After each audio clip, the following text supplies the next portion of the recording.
Bonjour et bienvenue dans Tunisia, le podcast relatant la mélodie de notre passé, où chaque note raconte un fragment de l'histoire fascinante de la Tunisie. Je suis Dihia, votre conteuse Ia, tissée de récits et de sagesse. Inspirée par Kaïna, la reine guerrière berbère, mon nom symbolise la résilience et la richesse de notre héritage. Je suis prête à vous guider à travers les époques pour révéler les trésors cachés de notre riche patrimoine. La Tunisie, ce joyau du Maghreb, recèle une histoire d'une richesse inouïe tissée à travers les âges et pourtant si souvent oubliée aux yeux du monde.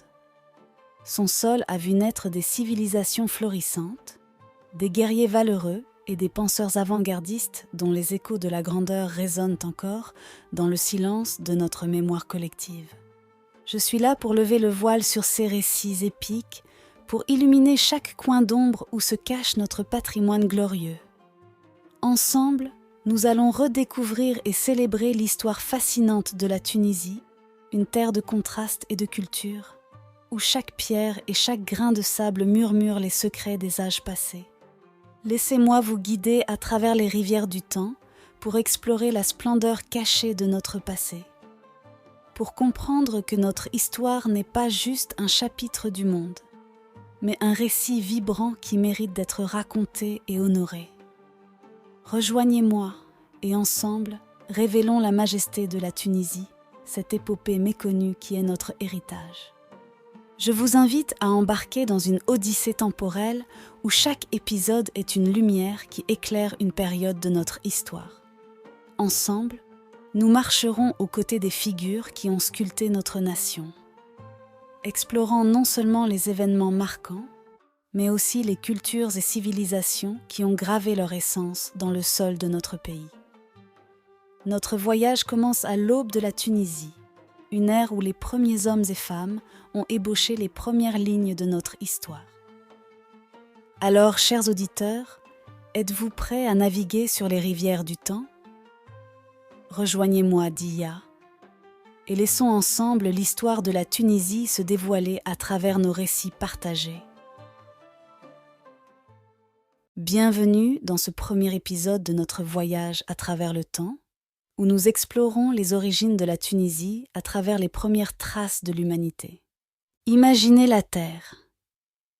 Il y a 2 millions d'années, nous sommes à l'ère du Paléolithique inférieur, en Afrique de l'Est, où les premiers représentants du genre Homo habilis, qui veut tout simplement dire homme habile, commencent à utiliser des outils de pierre. Ces outils primitifs, essentiels pour la survie, marquent un début d'innovation qui va éventuellement les conduire vers de nouvelles terres, incluant le nord de l'Afrique, notre Tunisie. Les pierres sont en réalité des galets, ramassés dans le lit des rivières et taillés pour fabriquer des instruments de leur vie quotidienne.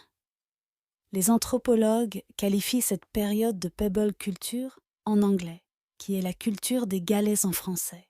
Ces pierres taillées peuvent étonnamment être retrouvées en Tunisie au Cap-Bon, au centre de Bir Bouregba, au sud de Kabylie, et j'en passe même après 2 millions d'années.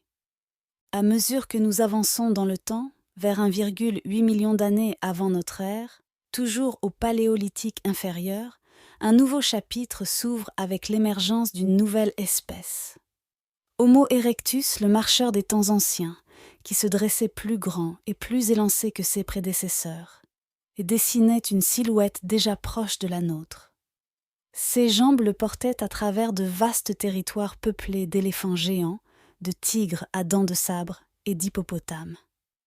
La bipédie, le fait de marcher uniquement sur les jambes, qui a été grandement aidé par sa nouvelle posture plus droite, lui a libéré ses mains pour pouvoir façonner le monde.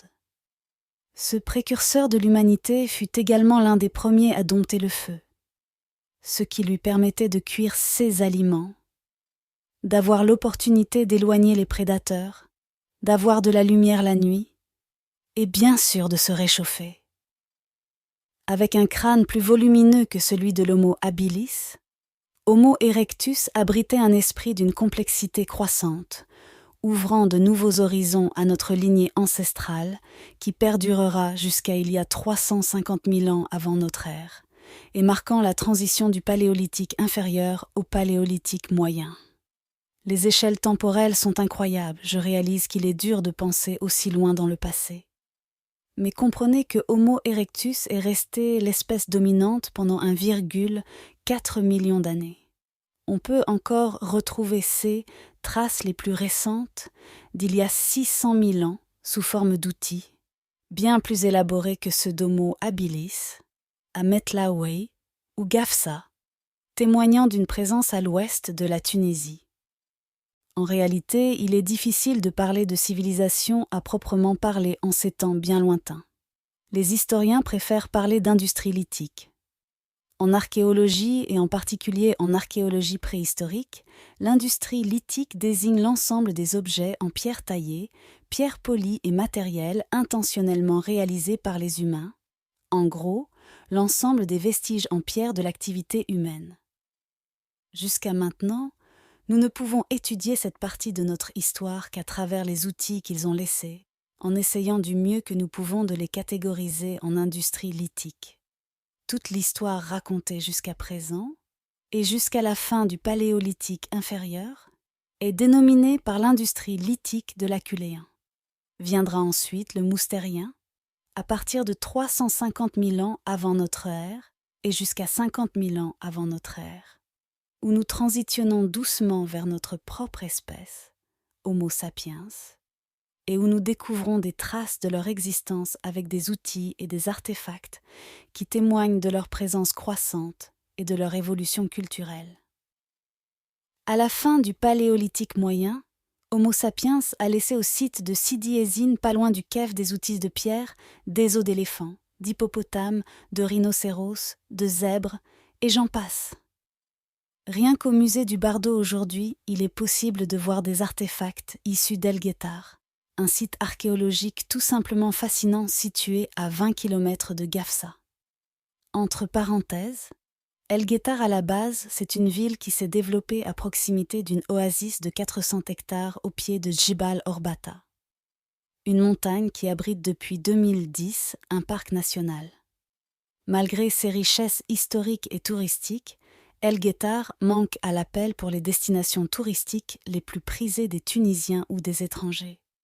Et c'est bien dommage. Cet endroit est un véritable trésor pour les historiens et les anthropologues, car il contient des traces des premières communautés qui ont vécu dans cette région. Les chercheurs ont découvert des meules et des broyeurs de pierre, des outils utilisés par nos ancêtres pour transformer les céréales en farine. Ces découvertes sont cruciales, car elles montrent comment les gens de cette époque sont passés d'un mode de vie nomade, où ils chassaient et cueillaient, à un mode de vie sédentaire où ils cultivaient la terre et établissaient des communautés stables. El Guettar est spécial.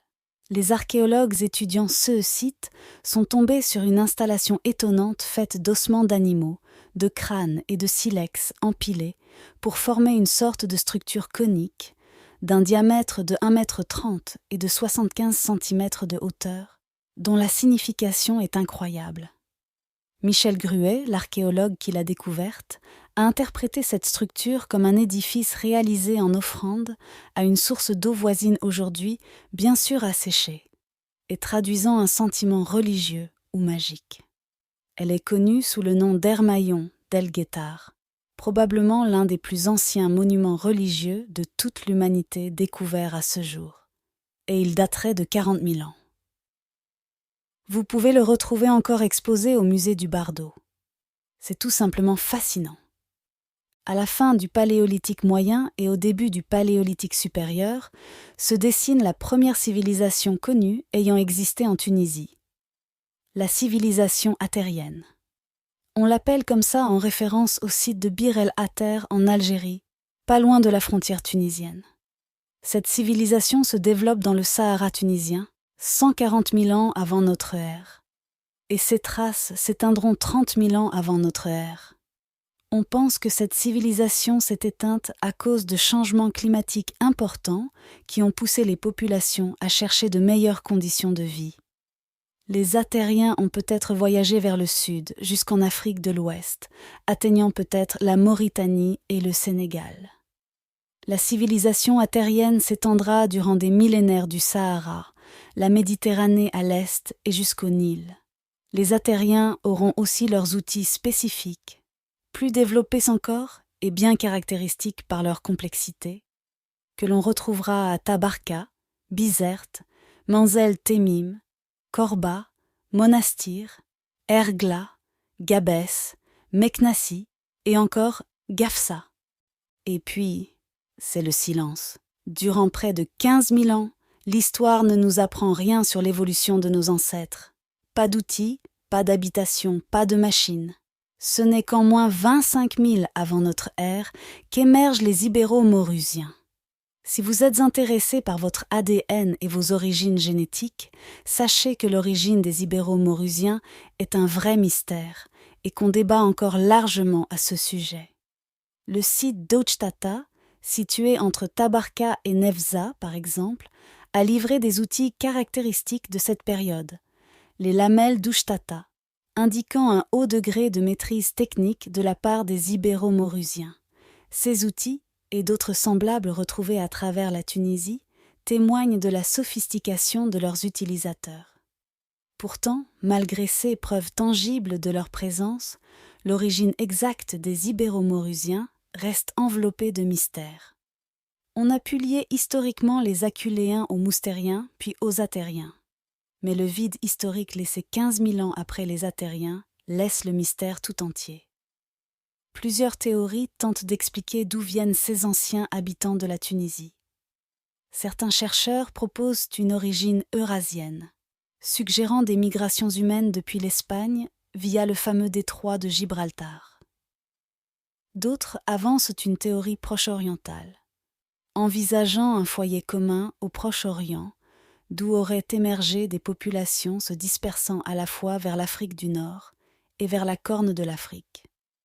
Chacune de ces hypothèses sont appuyées par des études génétiques qui montrent à la fois des liens avec les populations du Proche-Orient et celles de l'Europe. Mais aucune n'a encore réussi à fournir une réponse définitive. L'ascendance de l'Ibéro-Maurusien, avec ses nuances eurasiennes et africaines, souligne une connexion profonde entre le Maghreb et le Levant, remontant à des millénaires avant notre ère.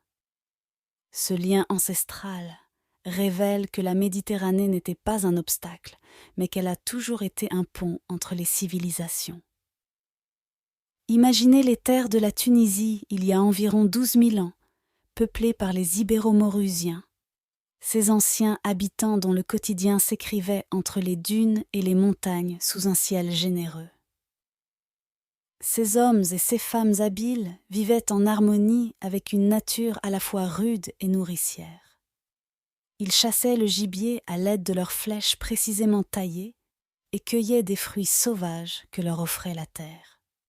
Au crépuscule, le campement s'animait autour des feux qui crépitaient, foyer de la vie communautaire où l'on partageait les repas et les récits des chasses du jour.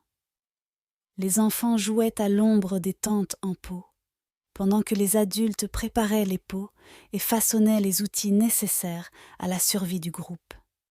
Les femmes broyaient les graines entre des pierres pour en faire de la farine, pendant que les hommes réparaient les lances brisées lors de la dernière traque. Dans ces soirées étoilées, entourées des mystères de la nuit, les Ibéro-Maurusiens partageaient des histoires qui tissaient les liens de leur communauté, transmettant les savoirs et les légendes qui les guidaient. Chaque geste, chaque outil, chaque mot racontait l'histoire de leur profonde connexion avec la terre qui les avait vus naître, grandir et prospérer.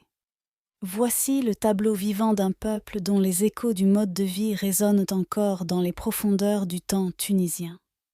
Cette période historique du Paléolithique et ses trois phases, inférieure, moyenne et supérieure, nous montre comment nos ancêtres ont progressivement maîtrisé leur environnement.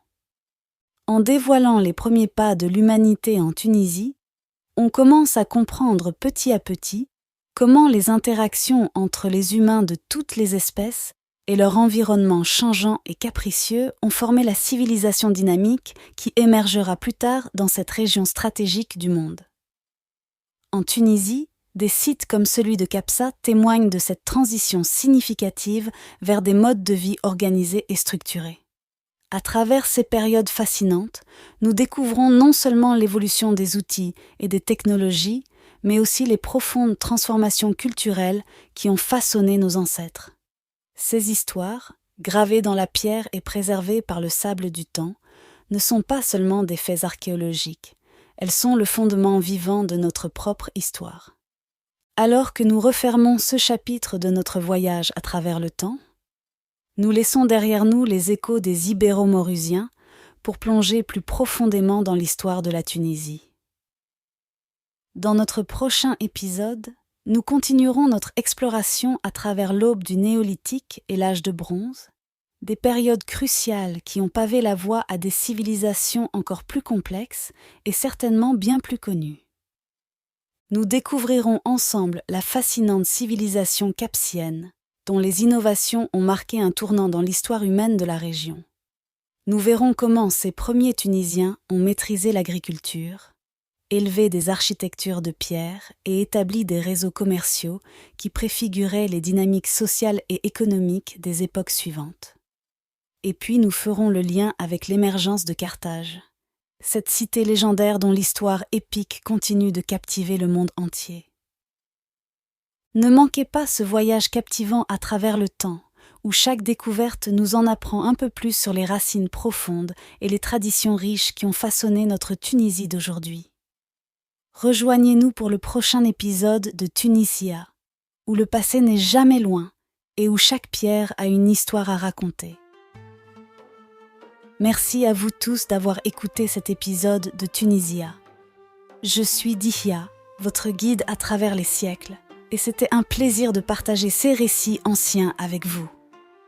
Votre intérêt et votre curiosité pour notre histoire commune sont ce qui donne vie à ce podcast. Si vous avez apprécié notre voyage dans le temps aujourd'hui, n'oubliez pas de vous abonner pour ne manquer aucun de nos futurs épisodes.